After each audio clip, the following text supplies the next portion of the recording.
Hello दोस्तों, स्वागत है आपका knowledge of finance YouTube channel पर। दोस्तों, आज की इस वीडियो में हम आईपीओ के बारे में बात करने वाले हैं। यदि आप आईपीओ से संबंधित पूरी जानकारी लेना चाहते हैं तो इस वीडियो को पूरा देखिए, क्योंकि इस वीडियो में हम जानेंगे कि आईपीओ क्या होता है, आईपीओ में इन्वेस्ट करने के क्या फायदे हैं, आईपीओ में इन्वेस्ट करना भी चाहिए या नहीं, आईपीओ कैसे खरीदते हैं और नए कौन से आईपीओ आने वाले हैं। तो आईपीओ की ये सारी जानकारी मैं आपको देने जा रहा हूँ, तो इस वीडियो को पूरा देखिएगा, क्योंकि इस वीडियो को देखने के बाद आपको आईपीओ की पूरी जानकारी हो जाएगी।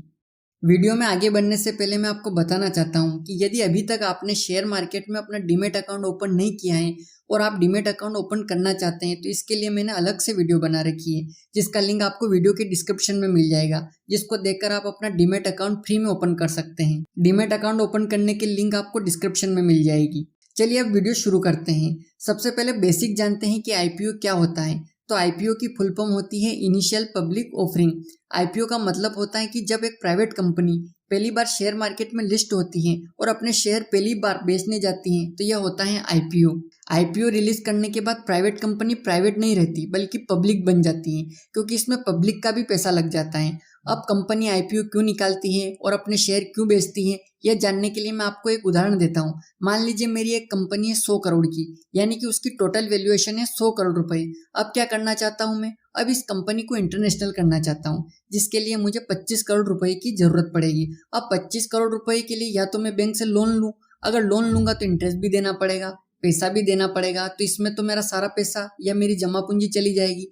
तो इससे अच्छा है कि मैं अपनी कंपनी को शेयर मार्केट में लिस्ट करवा लूँ, उसके बाद अपनी कंपनी का आईपीओ रिलीज करूँ, जिसके बाद लोग मेरी कंपनी के शेयर खरीद देंगे और वो पैसा डायरेक्टली मेरे पास आ जाएगा, जिससे मैं बिजनेस कर सकता हूँ।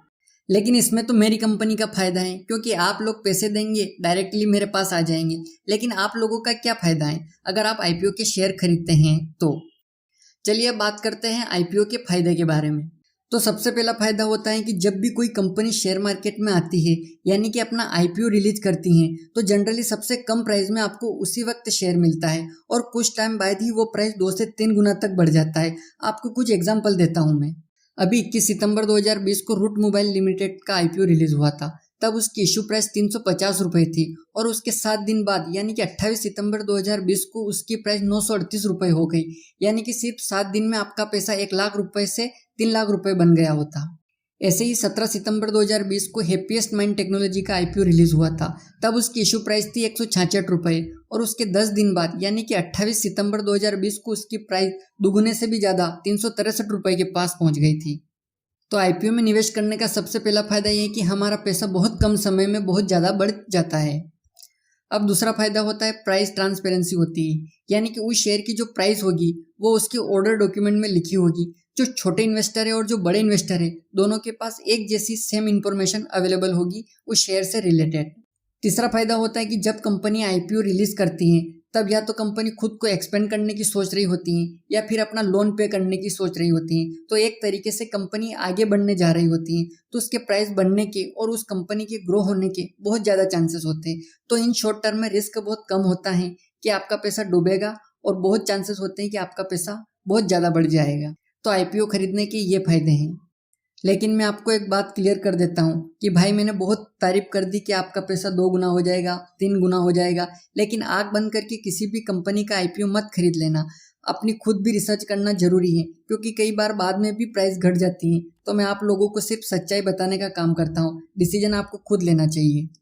तो अगर आपने डिसाइड कर लिया है कि आप आईपीओ में इन्वेस्ट करना चाहते हैं या आईपीओ खरीदना चाहते हैं, तो सबसे पहले कुछ बातें जान लेना आपके लिए बहुत जरूरी है। तो इनमें से सबसे पहला पॉइंट है कि आपको आईपीओ के लिए अप्लाई करना होता है, और अगर आप अप्लाई कर देते हैं तो कोई गारंटी नहीं है कि आपको आईपीओ की अलॉटमेंट होगी।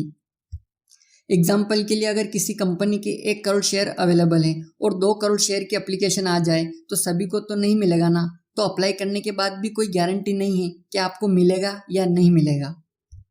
अब दूसरा पॉइंट है, आईपीओ में आपका जितना मन करे 2, 4, 6, 8 इस प्रकार से शेयर नहीं खरीदे जाते, उसका एक लोट साइज होता है।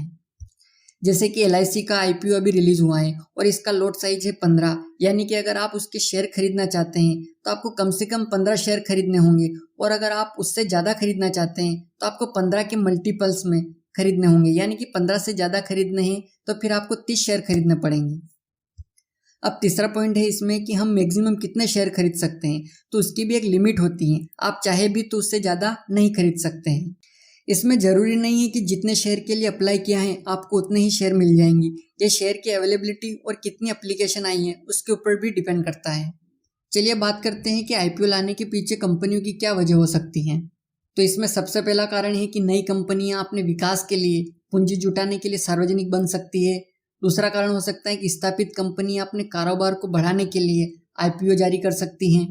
कुछ कंपनियां अपने व्यवसाय का खर्च चुकाने के लिए भी आईपीओ जारी कर सकती हैं। चलिए अब जान लेते हैं कि आईपीओ जारी करने की पूरी प्रक्रिया क्या है। तो आईपीओ जारी करने की पूरी प्रक्रिया सेबी यानी कि securities and exchange board of India की निगरानी में होती है। कोई भी कंपनी जब अपना आईपीओ लाने की योजना बनाती है तो उसे सेबी की सभी नियमों का पालन करना होता है। उसे सेबी को आईपीओ लाने के कारणों से लेकर हर छोटी बड़ी बात बतानी होती है। चलिए दोस्तों अब जान लेते हैं कि आईपीओ में निवेश कैसे किया जाता है। तो आईपीओ एक लिमिटेड वक्त के लिए ही खुलता है, यानी कि 3 से लेकर 10 दिन तक ही एक आईपीओ खुला रह सकता है। जब आप आईपीओ लेते हैं तो कंपनी से सीधे शेयर खरीद रहे होते हैं, जिसे प्राइमरी मार्केट कहते हैं। आईपीओ लेने के बाद कंपनी स्टॉक मार्केट पर लिस्ट हो जाती है। स्टॉक मार्केट पर शेयर को खरीदा बेचा जा सकता है। स्टॉक मार्केट सेकेंडरी मार्केट होता है।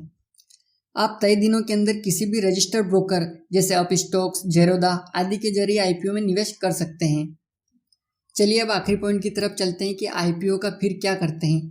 जब आईपीओ की ओपनिंग क्लोज हो जाती है तो कंपनी आईपीओ अलॉटमेंट करती है। इस प्रोसेस में कंपनी सभी निवेशकों को शेयर अलॉट करती है और इसके बाद शेयर स्टॉक एक्सचेंज में लिस्ट हो जाते हैं।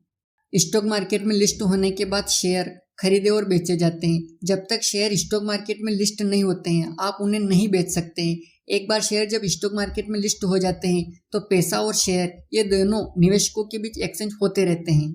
अब तक के जो सबसे बड़ा आईपीओ देखे गए हैं उनमें Reliance park, DHFL, IRCTC, happiest mind, Nykaa कंपनियों के आईपीओ रहे हैं। तो दोस्तों आज के इस वीडियो में हमने आईपीओ के बारे में जानकारी दी है। आशा करता हूं कि अब आप आईपीओ के बारे में जान गए होंगे। यदि आप शेयर मार्केट से जुड़ी जानकारी और वीडियो देखना चाहते हैं तो चैनल को सब्सक्राइब करके घंटी को दबा दीजिए। और यदि अभी तक आपने डीमैट अकाउंट ओपन नहीं किया है तो आप डिस्क्रिप्शन में दिए गए लिंक पर जाकर फ्री में अपना डीमैट अकाउंट ओपन कर लीजिए। चलिए दोस्तों मिलते हैं अगली वीडियो में किसी नए टॉपिक के साथ। तब तक के लिए जय हिंद, जय भारत।